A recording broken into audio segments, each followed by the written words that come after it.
Hello everyone. This course will introduce you to Android programming. You'll learn basic Android programming concepts using the Java programming language.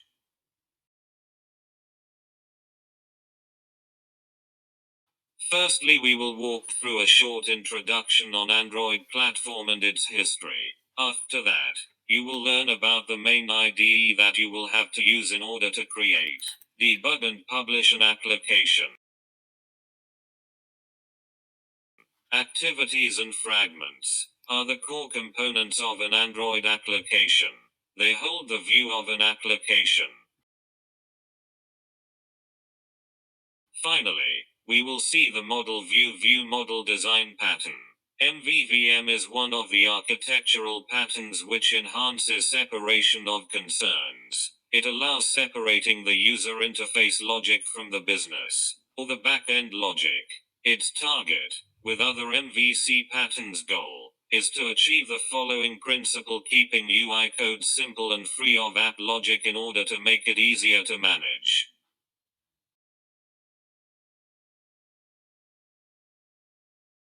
Android is an operating system. That is, it's software that connects hardware to software and provides general services. It's a mobile-specific operating system, an OS designed to work on mobile. Android development technically means developing applications that run on the specific OS.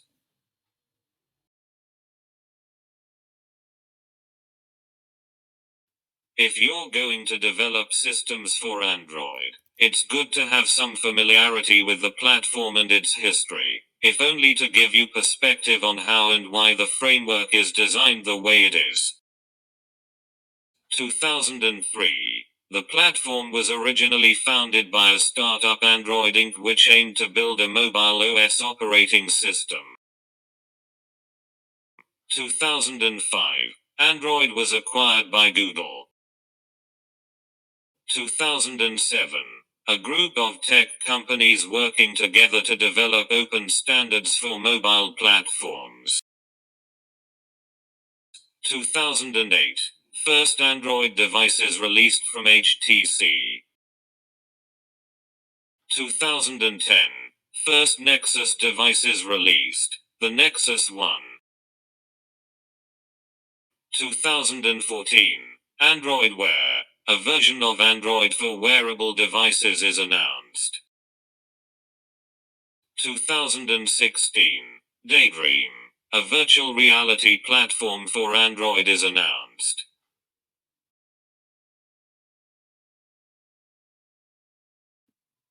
Android Studio.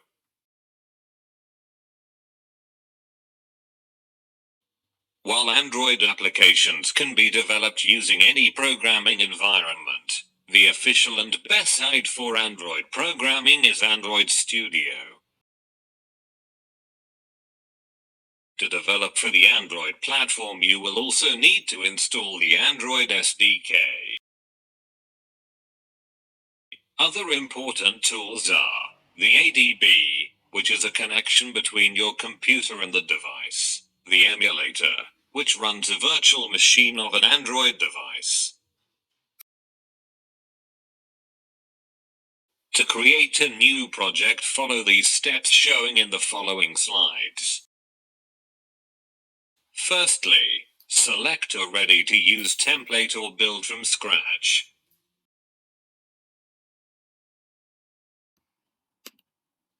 Step 2. Set a package name. The package name is unique and identifies your app on Google Play Store.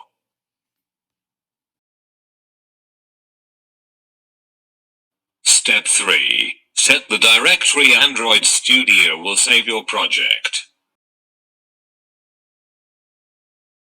Step 4. Select programming language, Java, Kotlin. You can use both, but choosing Kotlin will install all necessary dependencies automatically. You can run your app by clicking the play or run button. Android Studio will prompt you to create a new emulator, if you don't already have created one, or if you have a device connected, will ask you to run the app there. In the Android view, files are organized as follows. App folder contains our application source code. Manifests contains the Android manifest files, which is sort of like a config file for the app. Java contains the Java source code for your project. This is where the logic of the application goes. This is still called Java even if it contains Kotlin code. Res contains XML resource files used in the app. This is where we will put layout appearance information. Gradle scripts contain scripts for the Gradle build tool, which is used to help compile the source code for installation on a device. Each of these components will be discussed in more detail below.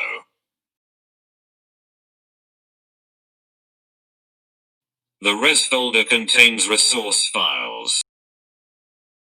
Resource files are used to define the user interface and other media assets for the application. Using separate files to define the application's interface than those used for the application's logic helps keep appearance and behavior separated. To compare to web programming, the resources contain the HTML CSS content, while the Java code will contain what would normally be written in JavaScript.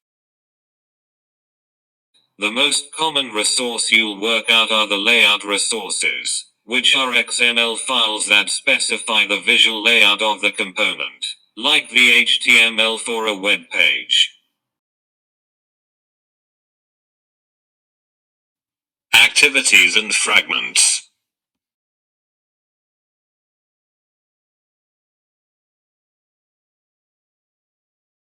Resources can be found in the res folder, and represent elements or data that are external to the code. You can think of them as media content, often images, but also things like text clippings, or short string constants, usually defined in XML files. Resources represent components that are separate from the app's behavior, so are kept separate from the Java code to support the principle of separation of concerns. Linear layout orders the children views in a line. Constrained layout. This layout allows to specify the location of views in relationship to one another. Table layout. This view is not commonly used. The main advantage of constrained layout is that it supports development through Android Studio's design tool. So far you have used some basic views such as text view, image view, and button. A button is an example of an input control. These are simple, single purpose, not necessarily lacking complexity, widgets that allow for user input. There are many such widgets in addition to button, mostly found in the Android widget package. Many correspond to HTML input elements, but Android provided additional widgets as well. Other widgets include Edit Text, a widget for user text entry. Checkbox, a widget for selecting an on-off state. Radio Button, a widget for selecting from a set of choices. Toggle Button, another widget for selecting an on-off state. Switch, yet another widget for selecting an on-off state. This is just a toggle button with a slider UI. Spinner, a widget for picking from an array of choices, similar to a drop-down menu. Pickers, a compound control around some specific input, dates, times. An important point to note, does this activity have a constructor that we call? No, we never write code that instantiates our activity. That is, we never call main activity. There is no main method in Android. Activities are created and managed by the Android operating system when the app is launched.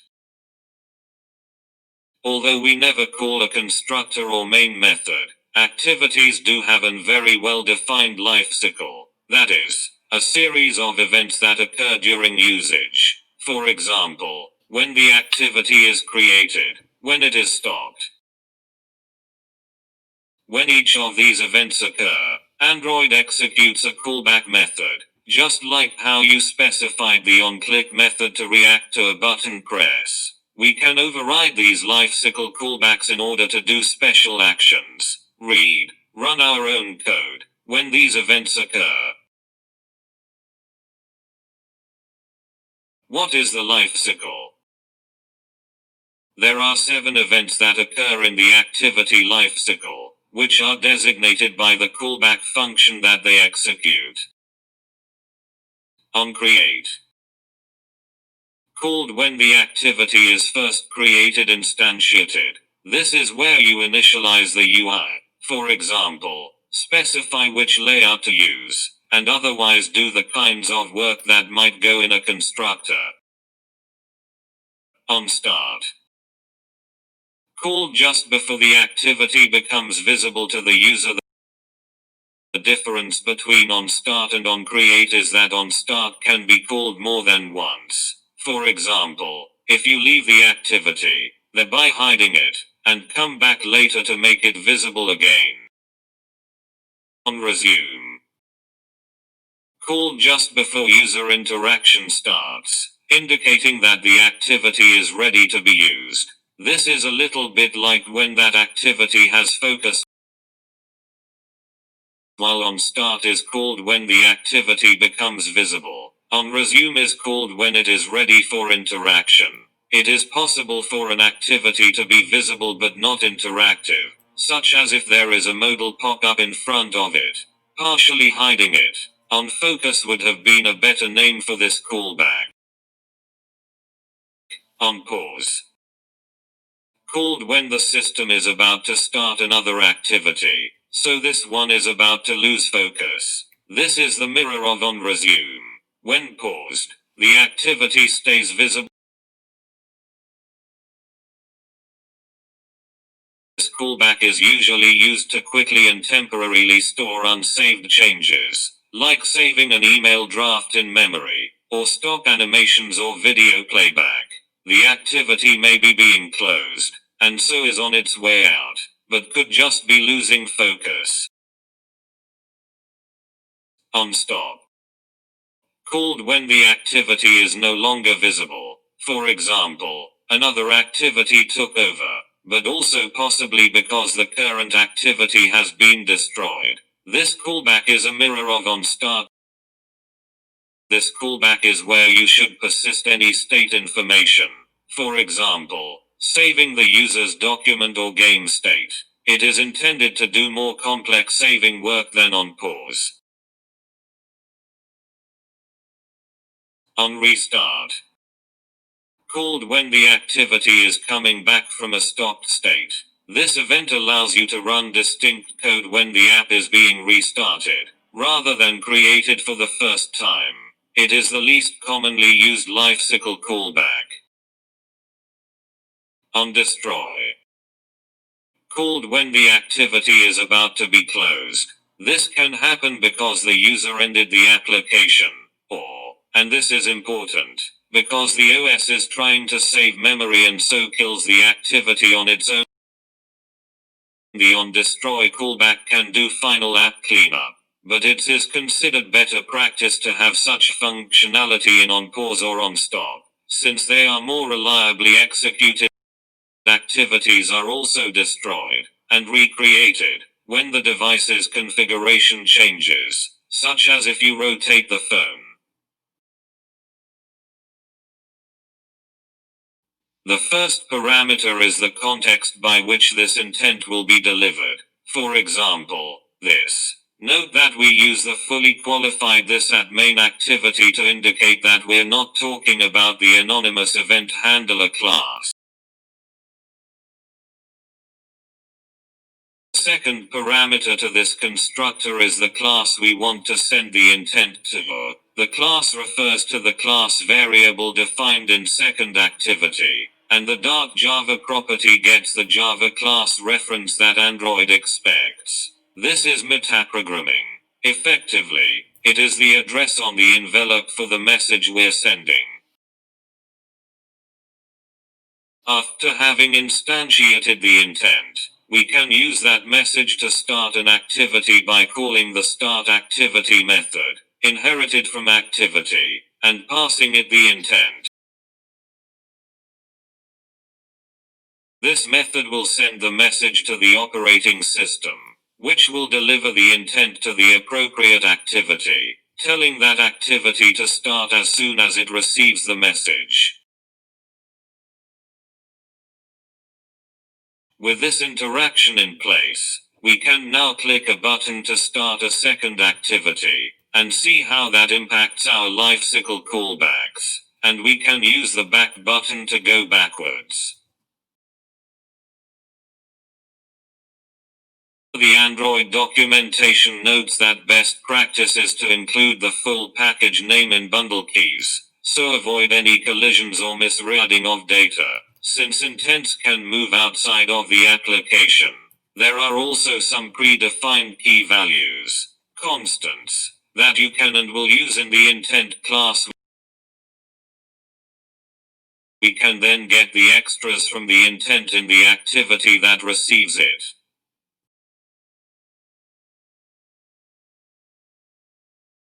We've been using intents to start activities, but what if we'd like to get a result back from the activity? That is, what if we want to look up a contact or take a picture, and then be able to use the contact's number or show the picture? To do this, we're going to create intents in the same way, but use a different method to launch them. Start activity for result. This will launch the resolved activity, but once that action is finished, the launched activity will send another intent back to us, which we can then react to in order to handle the result. This is a bit like including an urgent please respond note on the letter for fun. Let's do it with the camera. We'll launch the camera to take a picture, and then get the picture and show it in an image view we have. Note that your emulator will need to have camera emulation on. We start by specifying an intent that uses the media store action image capture action, the action for take a still picture and return it. We will then send this intent for a result, similar to other implicit intents. We also include a second argument, a request code. A request code is used to distinguish this intent from others we may send. Kind of like a tag. It lets us know that the result intent, the RSVP, is for our took a picture letter, and not for some other intent we sent. Note that we could pass an extra for where we want to save the large picture file to. However, we're going to leave that off and just work with the thumbnail for this demonstration. See the guide 23 for details. This topic is also covered in a later chapter. In order to handle the response intent, we need to provide a callback that will get executed when that intent arrives. This callback is called onActivityResult.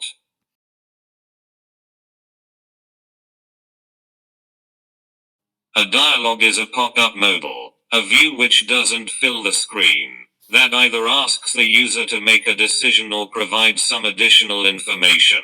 At its most basic, dialogs are similar to the window alert function and its variants used in JavaScript. Fragment dialogs. Dialog has a few problems in how it interacts with the rest of the Android framework, namely with the lifecycle of the activity in which it is embedded.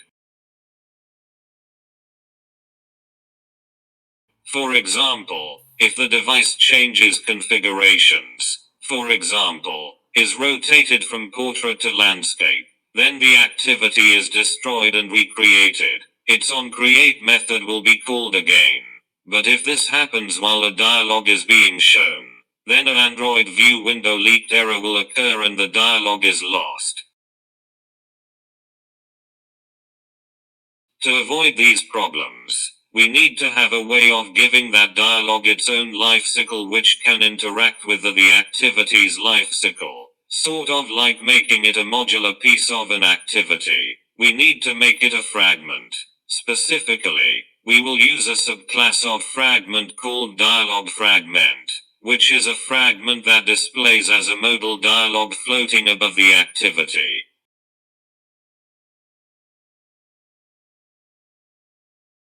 Just like with the previous fragment examples, we'll need to create our own subclass of dialog fragment. It's often easiest to make this a nested class if the dialog won't be doing a lot of work. For example, shows a simple confirmation. Rather than specifying a fragment layout through onCreateView, we can instead override the onCreate dialog callback to specify a dialog object that will provide the view hierarchy for the fragment. This dialog can be created with the Alert Dialog Builder class as before.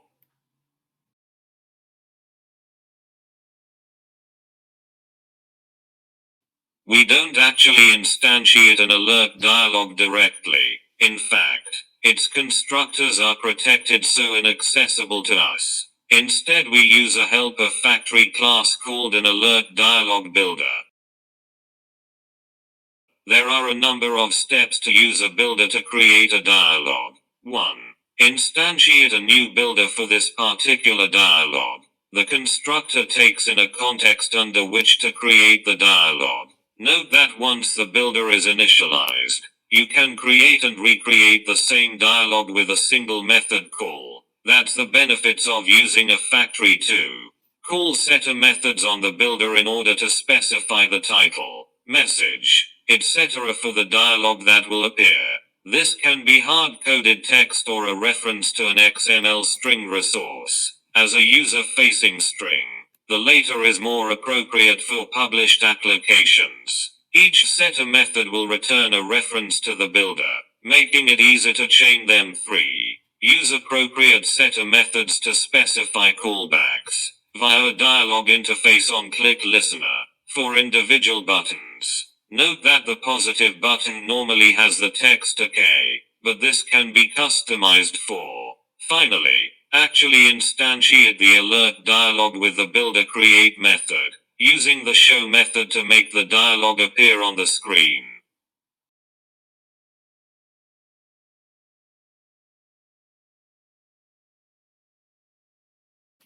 Finally, we can actually show this dialog fragment by instantiating it. Remember to use a new instance factory method, and then calling the show method on it to make it show as a dialog. The show method takes in a fragment manager used to manage this transaction. By using a dialog fragment, it is possible to change the device configuration, rotate the phone, and the dialog is retained. Here's the other neat trick. A dialog fragment is just a fragment.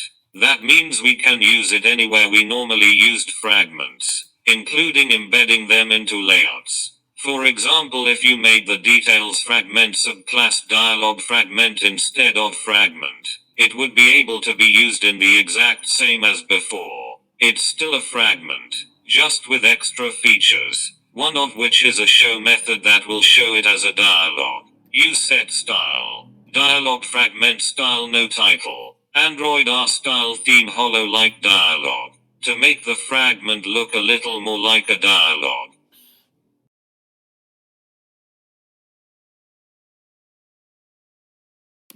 We can let the user know what is going on with the app by popping up a toast or dialog, but often we want to notify the user of something outside of the normal activity UI.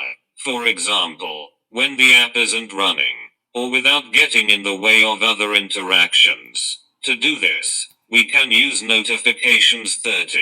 These are specialized views that show up in the notification area. The icons at the top of the operating system display and in the system's notification drawer, which the user can get to at any point, even when outside the app, by swiping down on the screen.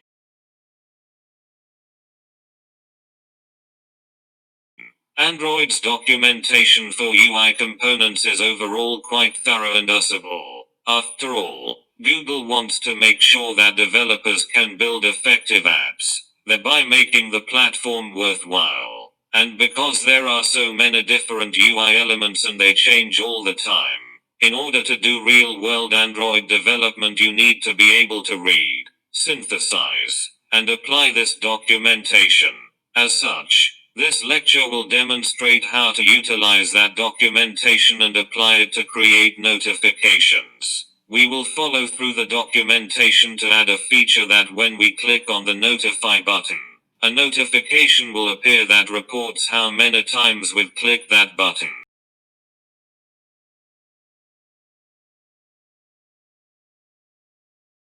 The first part of creating this notification is using Notification Compat Builder. Use the V4 support version. The V7 is now deprecated. We saw this kind of builder class with Alert Builder, and the same concept applies here. It is a class used to construct the notification for us. We call setters to specify the properties of the notification. Starting in API 26, AURIA, we also are required to specify a notification channel, called a notification category in the user interface. These are used to help users manage notifications by grouping them together and allowing users to control the settings of that group, such as whether they are shown, what sounds they play, etc. Notification channels are identified by a string id that is unique within the package, so we'll usually define this as a constant. We can make a single channel for our whole app for now. We'll actually set up the channel later, but all notifications need to be associated with one. Note that you need to do this if you target API 26 or later, otherwise the method signatures change a bit.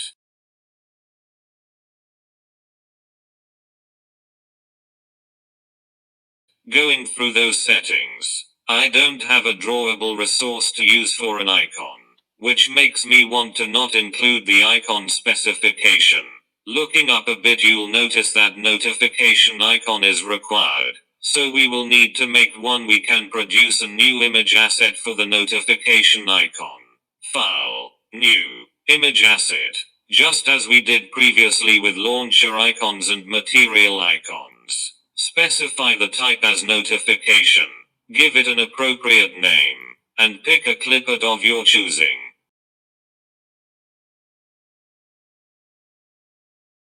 We set the title and the content for the notification. The priority is how important the notification is. For example, whether it should interrupt the user or not. It's used for API 25 and lower. API 26, AURIA, builds this into the notification channel's importance instead, but we set it here for backwards compatibility. The next step is to actually construct the notification channel. While we've given it a name, we need to actually make the object to manage that channel's settings.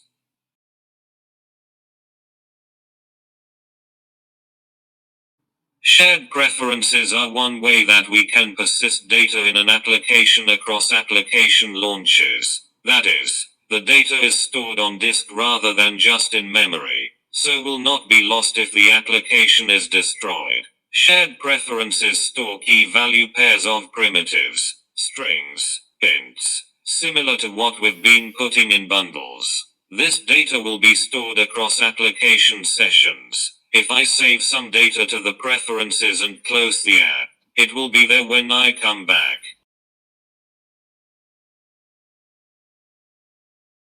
Preferences are stored in an XML file in the file system. Basically, we save lists of key value pairs as a basic XML tree in a plain text file, similar to the values resource files we've created. Note that this is not a resource. Rather, it is a file that happens to also be structured as XML. Shared preferences are not great for intricate or extensive structured data, since it only stores key value pairs, and only primitives at that.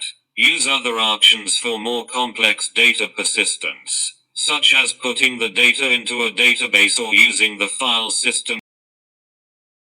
We can get access to a shared preferences file using the get shared preferences string int method. The first parameter string is the name of the shared preference file we want to access. We can have multiple XML files. Just use get preferences to use a single default. The second parameter int is a flag about whether other apps should have access to that file. Mode private 0 is the default. Mode world readable and mode world writable are the other options. We can edit this XML file by calling edit on the shared preferences object to get a shared preferences editor, which is a bundle ESC object we can put values into. We need to call commit on the editor to save our changes to the file system. Finally, we can just call get methods on the shared preferences object in order to fetch data out of it.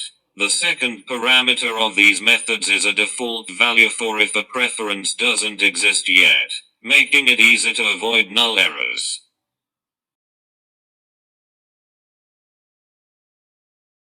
An important thing to note about services: a service is not a separate process. It runs in the same process as the app that starts it, unless otherwise specified. Similarly, a service is not a thread, and in fact doesn't need to run outside the UI thread.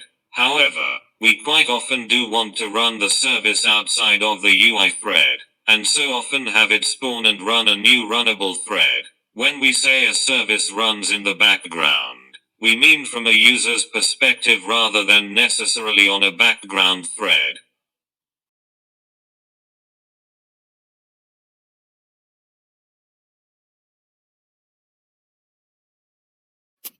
To create a service, we're going to subclass service and override some lifecycle callbacks, just like we've done with activity, fragment, broadcast receiver, and most other Android components. In this sense, services are in fact implemented like activities that run without a user interface, in the background. Because services will be performing extra background computation, it's important to also create a separate background thread so that you don't block the main thread. Since making a service that does some specific task in a background thread is so common, Android includes a service subclass we can use to do exactly this work.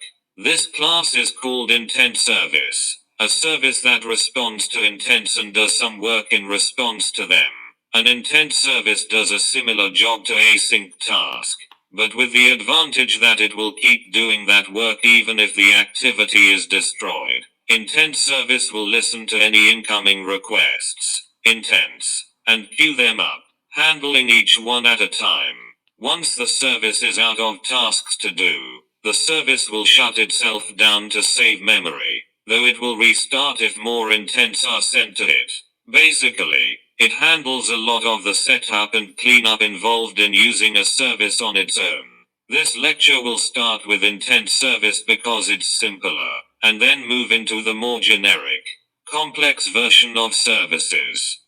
We create an intent service by defining a new class. For example, counting service. That subclass is intent service. Implement a default constructor that can call super string name for debugging. This allows the class to be instantiated by the Android framework. Again, like an activity, also implement the onHandle intent method. Incoming intents will wait their turn in line, and then each is delivered to this method in turn. Note that all this work, delivery and execution, will happen in a background thread supplied by intent service. For example, we can have the service, when started, logout account, pausing for a few seconds between This will represent expensive logic to perform, accessing a network or a database.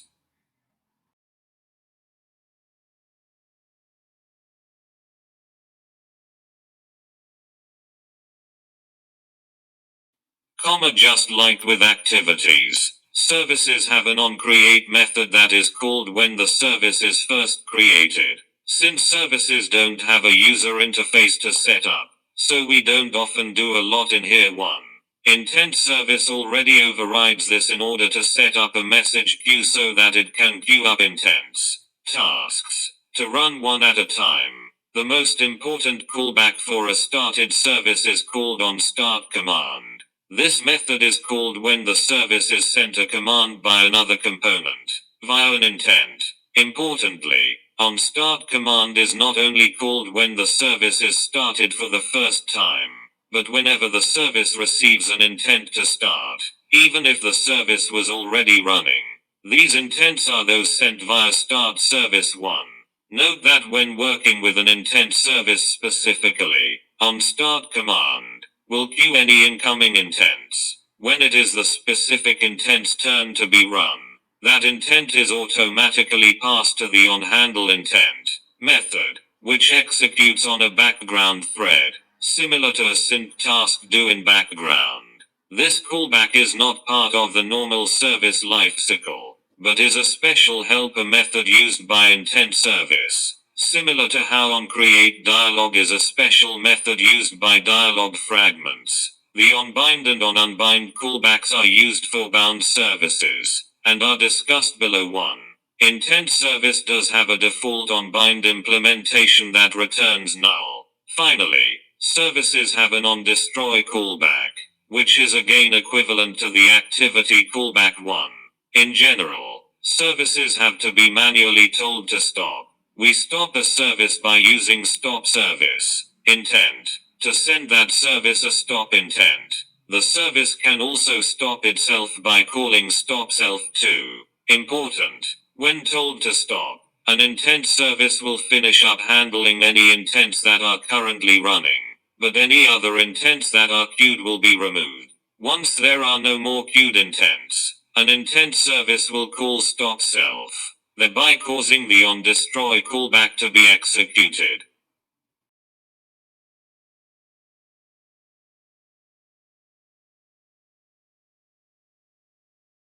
Fragments are designed to be reusable and composable, so you can mix and match them within a single screen of a user interface. While XML resource provide reusable and composable views, fragments provide reusable and composable controllers. Fragments allow us to make reusable pieces of activities that can have their own layouts, data models, event callbacks, etc.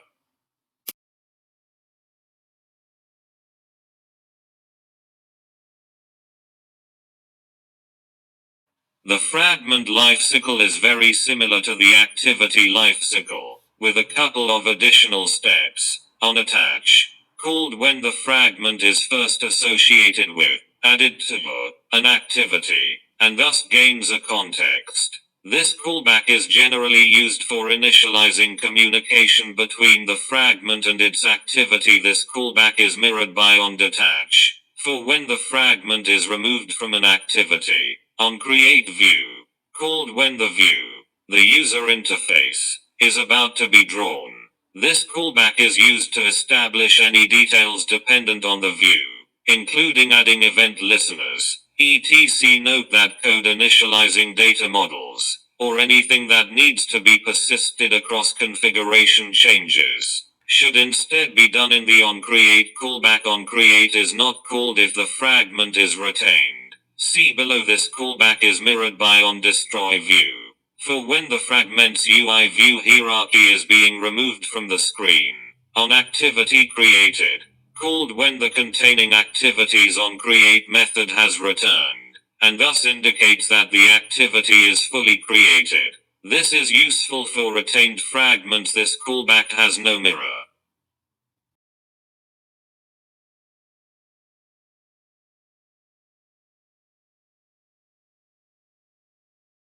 Gradle scripts contain scripts for the Gradle build tool, which is used to help compile the source code for installation on a device. To summarize, after writing your Java and XML source code, in order to build and run your app you need to 1.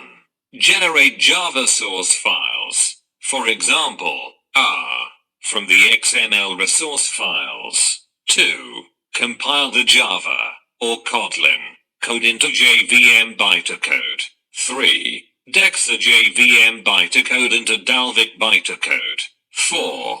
Pack code and other assets into an Dart APK. 5. Cryptographically sign the .apk file to authorize it. 6. Transfer the .apk to your device. Install and run it. This is a lot of steps. Luckily the IDE handles it for us using an automated build tool.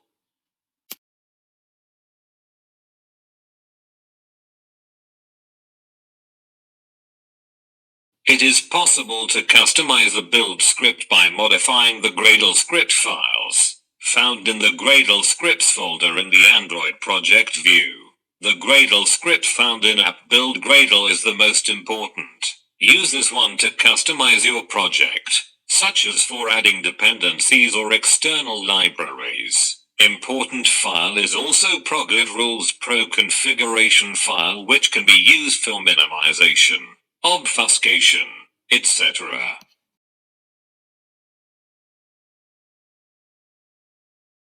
Android provides a logging system that we can use to write out debugging information, and which is automatically accessible over the ADB.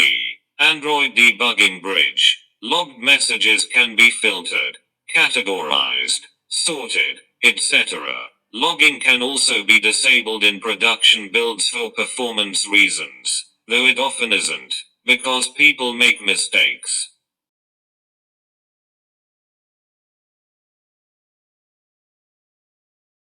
Log provides methods that correspond to different level of priority, importance of the messages being recorded, from low to high priority, verbose output, debug output, info output, warn output, error output.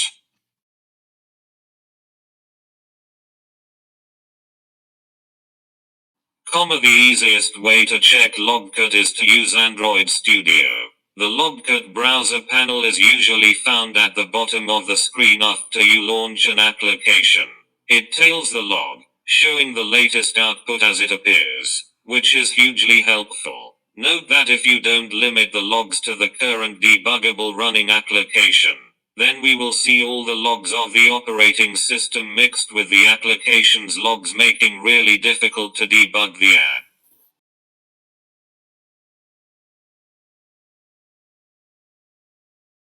In the majority of cases, desktop apps have a single entry point from a desktop or program launcher, then run as a single, monolithic process. Android apps, on the other hand, have a much more complex structure. A typical Android app contains multiple app components, including activities, fragments, services, content providers, and broadcast receivers.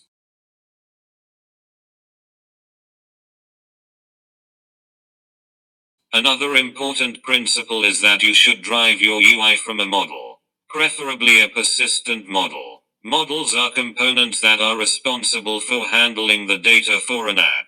They are independent from the view objects and app components in your app, so they are unaffected by the app's lifecycle and the associated concerns.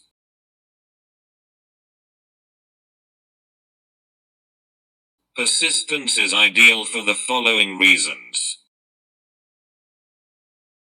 Your users don't lose data if the Android OS destroys your app to free up resources. Your app continues to work in cases when a network connection is flaky or not available. By basing your app on model classes with the well-defined responsibility of managing the data, your app is more testable and consistent. The most important principle to follow is separation of concerns. It's a common mistake to write all your code in an activity or a fragment. These UI-based classes should only contain logic that handles UI and operating system interactions. By keeping these classes as lean as possible, you can avoid many lifecycle-related problems. Keep in mind that you don't own implementations of activity and fragment. Rather, these are just glue classes that represent the contract between the Android OS and your app. The OS can destroy them at any time based on user interactions or because of system conditions like low memory. To provide a satisfactory user experience and a more manageable app maintenance experience, it's best to minimize your dependency on them.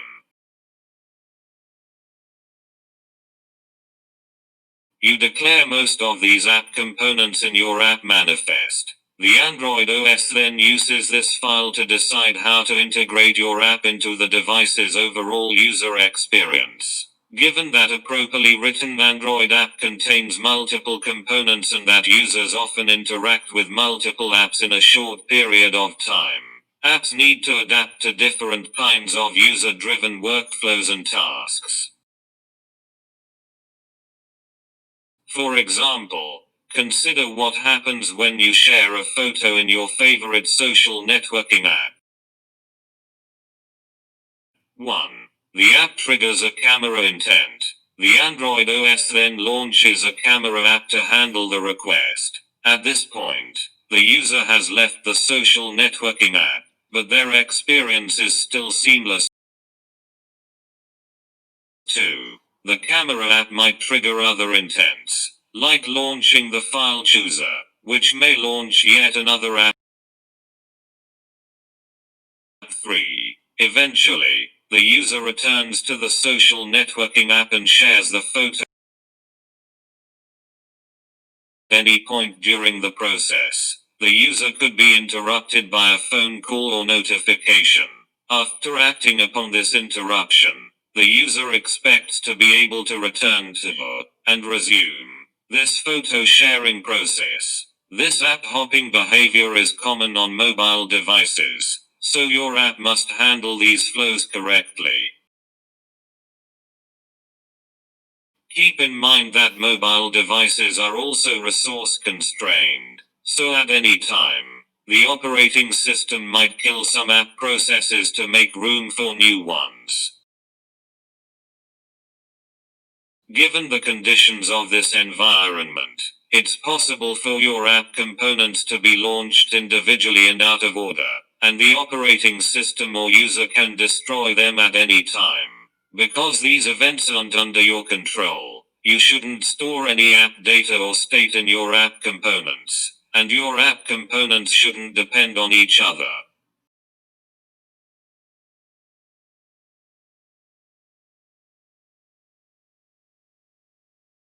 In this section, we demonstrate how to structure an app using architecture components by working through an end-to-end use case. Imagine we're building a UI that shows a user profile. We use a private backend and a REST API to fetch the data for a given profile. Notice that each component depends only on the component one level below it. For example, activities and fragments depend only on a view model. The repository is the only class that depends on multiple other classes. In this example, the repository depends on a persistent data model and a remote backend data source. This design creates a consistent and pleasant user experience. Regardless of whether the user comes back to the app several minutes after they've last closed it or several days later, they instantly see a user's information that the app persists locally. If this data is stale, the app's repository module starts updating the data in the background. To start, consider the following diagram, which shows how all the modules should interact with one another after designing the app. 1. Model. Model represents the data and business logic of the app. One of the recommended implementation strategies of this layer is to expose its data through observables to be decoupled completely from view model or any other observer consumer. This will be illustrated in our MVVM sample up below. 2. View model. View model interacts with model and also prepares observable that can be observed by a view. View model can optionally provide hooks for the view to pass events to the model. One of the important implementation strategies of this layer is to decouple it from the view. That is, view model should not be aware about the view who is interacting with. 3. View. Activity fragment. Finally, the view role in this pattern is to observe or subscribe to a view model observable to get data in order to update UI elements accordingly. At a first glance, MVVM seems very similar to the model view presenter pattern, because both of them do a great job in abstracting the view's state and behavior.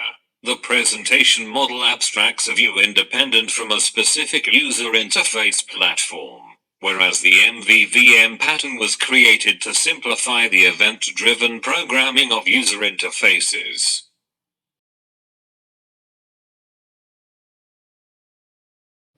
If the MVP pattern meant that the presenter was telling the view directly what to display, in MVVM, view model exposes streams of events to which the views can bind to. Like this, the view model does not need to hold a reference to the view anymore, like the presenter is. This also means that all the interfaces that the MVP pattern requires are now dropped.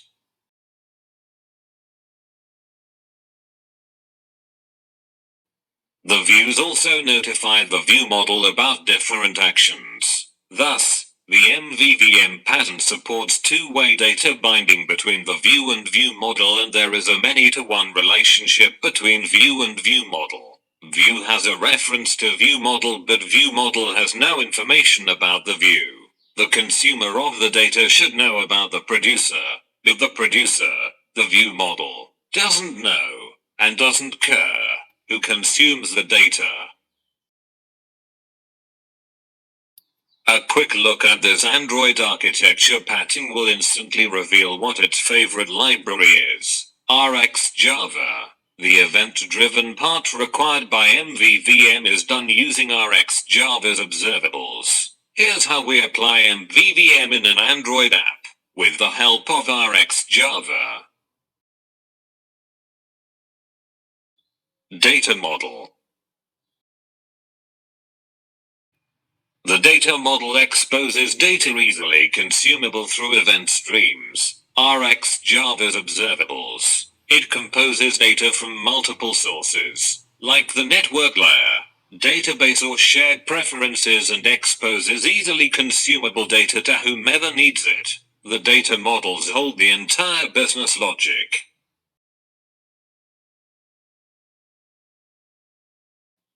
Our strong emphasis on the single responsibility principle leads to creating a data model for every feature in the app.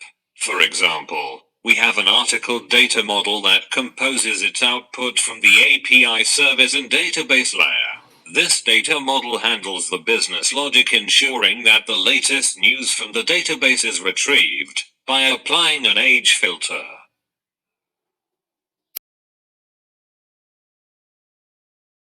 View model. The view model is a model for the view of the app, an abstraction of the view. The view model retrieves the necessary data from the data model, applies the UI logic, and then exposes relevant data for the view to consume. Similar to the data model, the view model exposes the data via observables. Two important things you should remember about view models.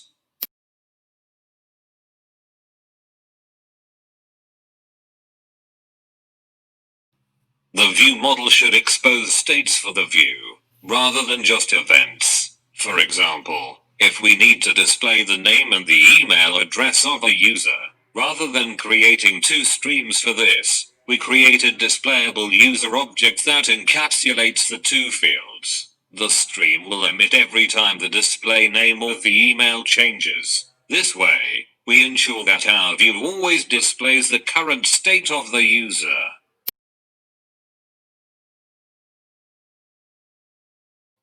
We should make sure that every action of the user goes through the view model and that any possible logic of the view is moved in the view model.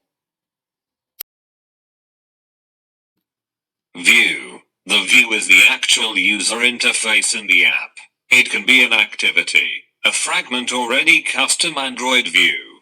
For activities and fragments, we are binding and unbinding from the event sources on resume and on pause. MVVM combines the advantages of separation of concerns provided by MVP, while leveraging the advantages of data bindings. The result is a pattern where the model drives as many of the operations as possible, minimizing the logic in the view.